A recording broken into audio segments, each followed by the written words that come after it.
and it could be considered an accident that this beautiful MGTC, also known as the MGTC Midget, is even in the category of classic cars.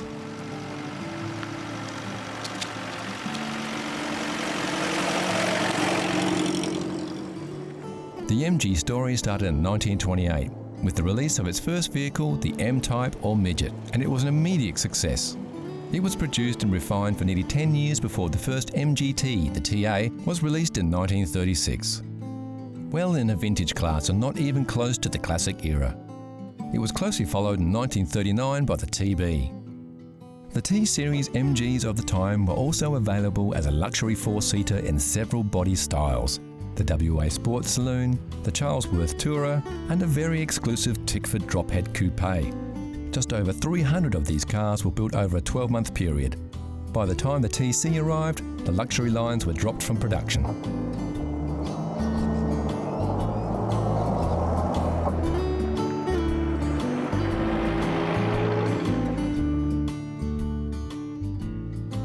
Like most car manufacturers of the time, the war put the brakes on any new car models. And the post-war industry was simply a matter of dusting off old designs and going back into production. This was exactly what the MG Car Company did, starting production of the MGTC in September 1945, with very minor changes from the original TA and TB models.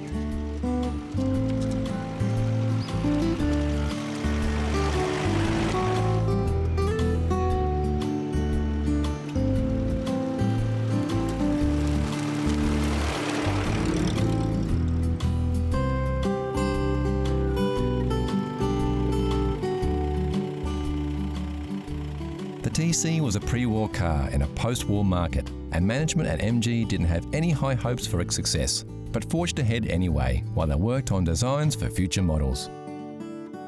Surprisingly, the MGTC was a hit with car buyers. While the USA was producing large and quiet, comfortable rides with loads of power, the MGTC was a loud, small-engined fun machine and was considered a real driver's car. This reputation led to the TC being the most successful car to come out of the MG plant since its inception in 1928. Exactly 10,000 production versions of the MG TC were produced from September 1945 to November 1949, a larger number than any previous MG model. It cost £527 on the home market in 1947, which would be about £21,000 in today's currency, or about $33,000 US. Many of the TCs were exported from the UK to the USA, even though it was never built in a left-hand drive configuration. The version of the TC exported to the USA did have some minor differences. The headlights were slightly smaller and were a sealed beam variety to meet US safety regulations. The twin rear lights were larger for the same reason. The US also demanded turn signals or indicators for local registration. To top it off, the US TCs also featured chrome bumpers as standard.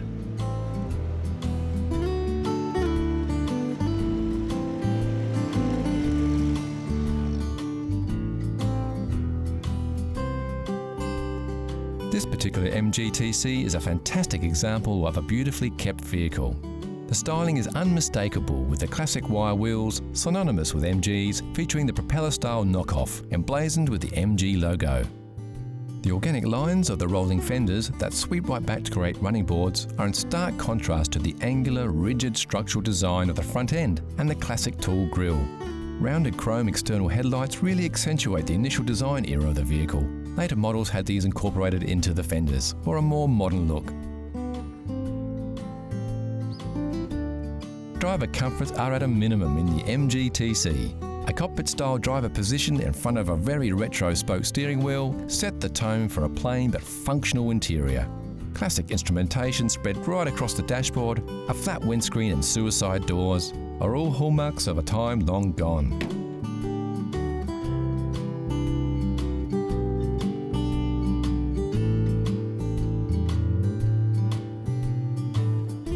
Under the hood, the MG TC was no muscle car, using the same power plant as the Morris 10. This was the X-Pag engine first released in the late 1930s. Featuring 4 cylinders at 1250 cc's. With overhead valves, it produced a modest 54.5 horsepower at 5,200 RPMs. It was a reliable workhorse though, and had enough juice to keep the driver in that low cockpit flying around the corners.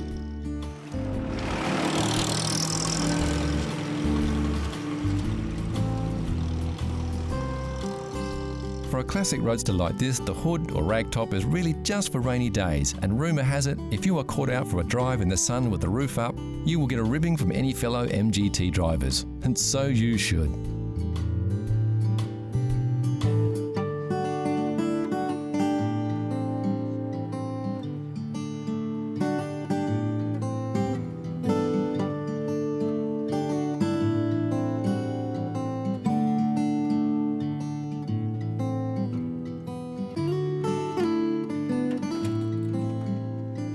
The MGT stayed in production until 1955. Over 56,000 cars, and 21 years later it was replaced by the MGA. Not bad for a midget.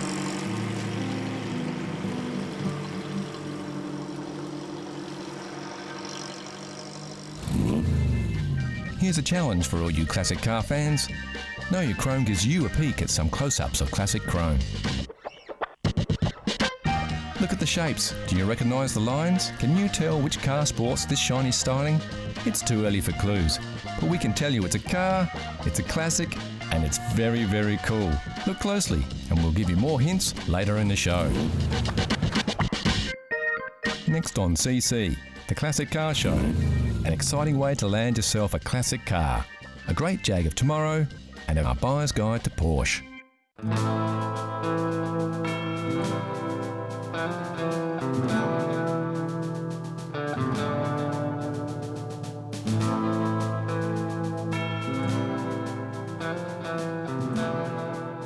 When you're hunting for a classic car, there are a few ways to go. Classics are categorised into three classifications that describe the condition of the vehicle. There's original cars, restore cars, and barn finds. Original cars are vehicles that have been driven over their lifetime and are still likely to be on the road today. They have not been resprayed or restored and can sometimes have non-factory modifications made to them over time. The classic version is the little old lady who drove it to church on Sundays. Restore cars are exactly that. Cars that have been meticulously restored to their former glory. Often bare metal restorations with everything in its place. These vehicles are generally pretty expensive, but are real head turners.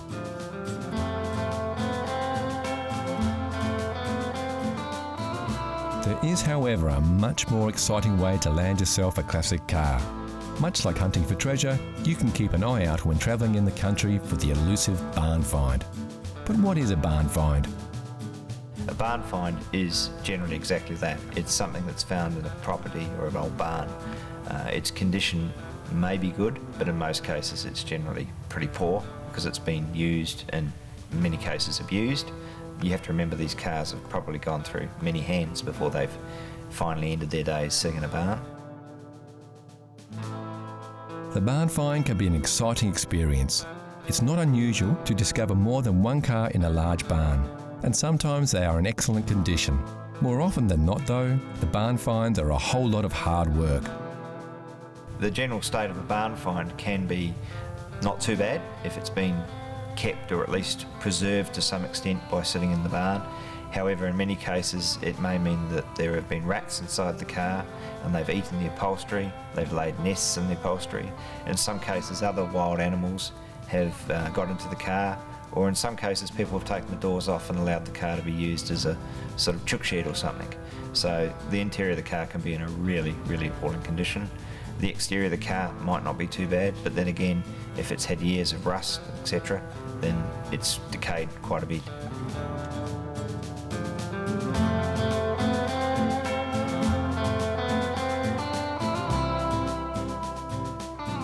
So it all sounds like a lot of hard work. Surely it would be better to get hold of a running classic and restore it from there. Well, not always. The advantage of finding a barn find is in many cases you will get an unmolested car, hopefully, in which case it has all its what's known as jewellery, which is all the chrome work, etc., still with the vehicle. Obviously, the most desirable barn finds are those cars that are considered to be very desirable, like Bugattis or Rolls-Royce, etc. And in some cases, people do find them in barns. in some cases people have opened a barn and literally found a car that is very, very desirable. In America particularly, they have found what were known as concept cars, cars that were produced by car companies as a one-off, shown at a motor show, and then in theory they were scrapped, but in reality they weren't. And some people have had the luck of opening a barn and finding a concept car, which is unique. It's a one-off. We don't condone snooping around other people's property though. If you do spot a car that you would like a closer look at, you need to contact the property owner to organise a closer inspection, like we did with these beauties.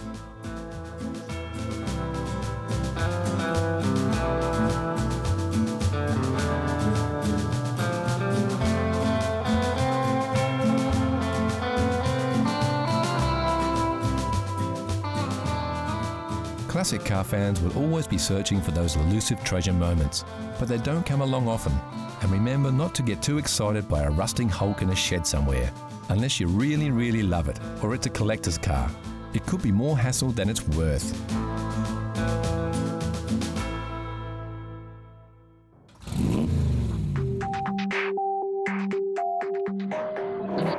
Today's Classic of Tomorrow is from a British car maker with an enviable list of true classic cars under its belt. Only a handful of cars are recognisable in an instant, like classic Jaguars, with their sleek lines and bold, distinct styling. As we move through the evolution of any manufacturer, we see a convergence of design ideas. The selection of sports cars on offer was once an eclectic mix of unique cars. Now sometimes it can be hard to tell them apart. This is the Jaguar XKR. In the grand tradition of high-powered performance Jaguars, it's a supercharged 5-litre V8 that packs quite a punch. Designed by Ian Callum, the man behind the styling of the Aston Martin Vantage.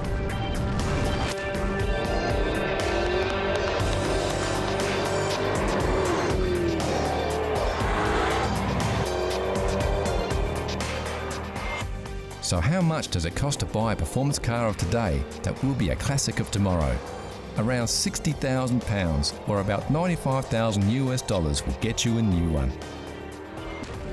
It will depreciate in value fairly quickly, but hold on to it and look after it, and you will have a classic of tomorrow. You might just have to wait about 40 years. 40 years of fun driving though.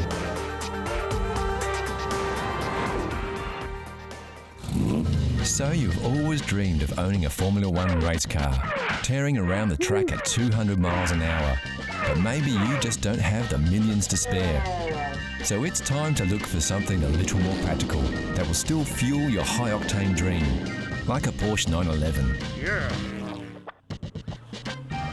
We took a look around to see just how deep your pockets need to be to get behind the wheel of one of the most successful competition cars of all time. Since its introduction in 1963, the Porsche 911 has undergone continuous development, but the basic concept has remained the same, with its rear-engine design and independent rear suspension. The most notable change was the introduction in 1998 of a water-cooled engine, replacing the previously air-cooled power plant. Although there are always many risks that require thorough research when buying second-hand cars, many Porsche 911 owners are generally enthusiasts who have taken good care of their vehicles. Woo!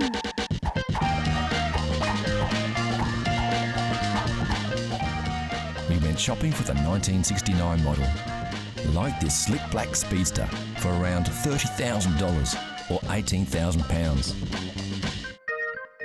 Another option was our 1970s 2.2 litre at just under $43,000 or £26,000. A tad more pricey, but worth every penny after being fully restored to its original pristine condition, this 1969 White Dazzle was fetching around $60,000 or £37,000. With so many of these elegant beauties available throughout the market, you'll be sure to find that thrill ride you've been looking for without costing you the earth.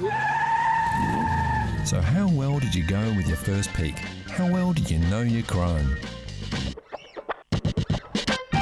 Here's a quick update. Did you guess it right away, or are you still pondering? Take a look at these shots. We're showing you a little more of the car here, so you should be able to pick it. The answer is coming soon.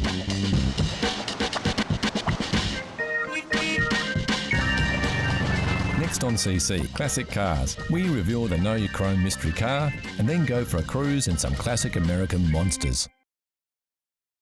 So how well did you know your Chrome? If you said it was a Maserati Merak, you would be right. Introduced in 1972, the V6 Maserati Merak was a cheaper, lighter and less powerful version of the Maserati Bora.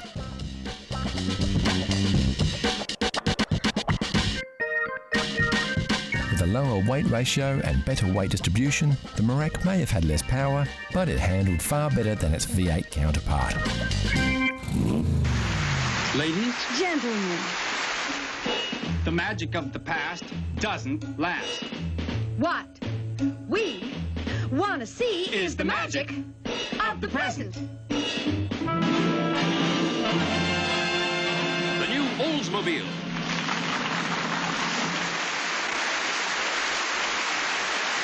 You will be enchanted by its comfort and power. In this car, you feel like everything's coming up roses.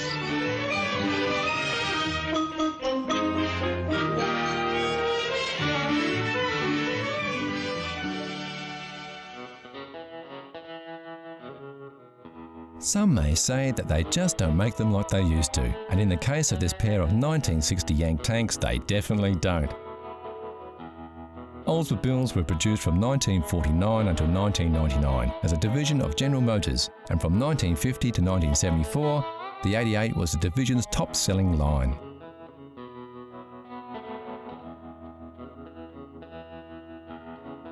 This is Yank 60, a 1960 Oldsmobile Dynamic 88 four-door sedan. It comes with a veranda roof. And this is Tank 60, also a 1960 Oldsmobile Dynamic 88, but this is the sportier two-door coupe. Both Yank and Tank are fourth-generation 88s, and the pride and joy of father and son team John and Scott Clisby.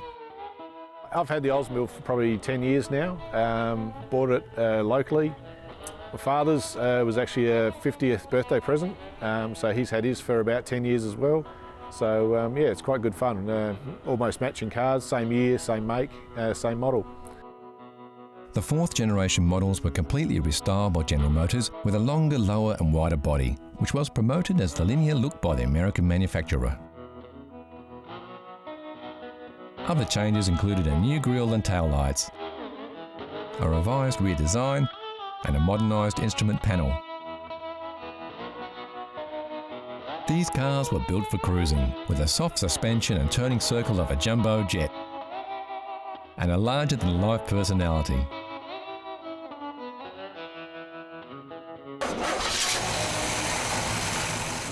Under the hood, both these beauties are powered by the same 371 cubic inch rocket V8 that was carried over from the 57-58 models and came as standard on all Dynamic 88s of the year. While many cars of the time feature bigger and sharper fins and tons of chrome, the fourth generation 88s featured a more subdued look with subtle oval fins and much less chrome.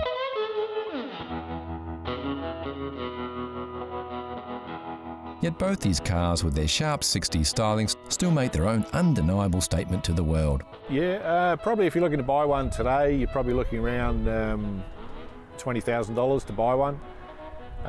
As far as worldwide production figures, I think they only made around the 50, 60,000 for the year. So again, it's not a huge volume, but yeah, a few of them have still survived and a few are still going.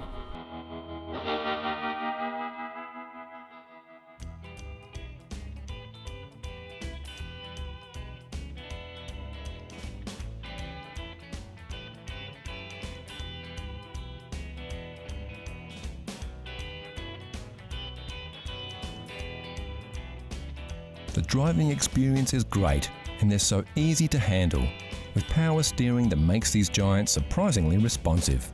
They're also very comfortable, with a 6-way power seat that adjusts your driving position backwards, forwards, up or down, a feature not fitted as standard on many modern cars.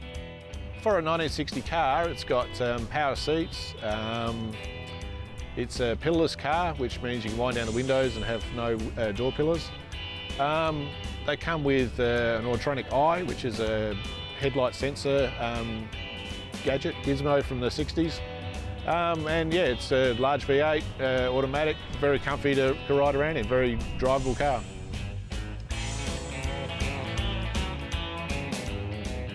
As far as maintenance goes, most of the drivetrain is American and available. Body parts are a bit harder to find, and you'll need to source those from the States if you have to. Of course, these parts are getting harder to find even in the US, as stock thins out after a half a century of bumps and dings.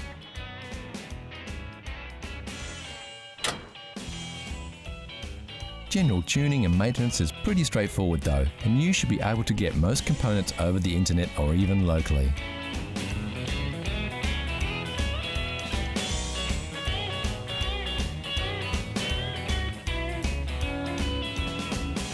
The great thing about owning any classic car is that their running costs are about the same as a new car. Yep, they sure don't make them like they used to, but at least with a few classics still doing the rounds, the good news is that they don't have to. So what does Scott think is the best thing about being the owner of an Oldsmobile Dynamic 88? Oh, it's just a cool car to cruise around in. You know, you get lots of looks, people always stopping you, asking questions about it, and yeah, it was just a classic car that you know, if I look after it, it's one of the few cars I'll actually appreciate over time and become more and more collectible.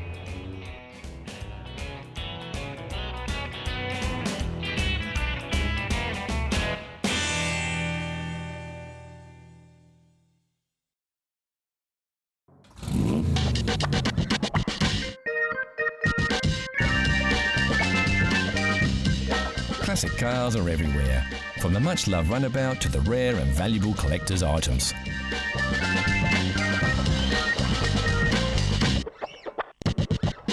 One thing we all agree, there's nothing better than a classic, like this stunning Jaguar sports car that was once owned by Hollywood tough guy Steve McQueen, or this Rover P6, voted the very first European Car of the Year.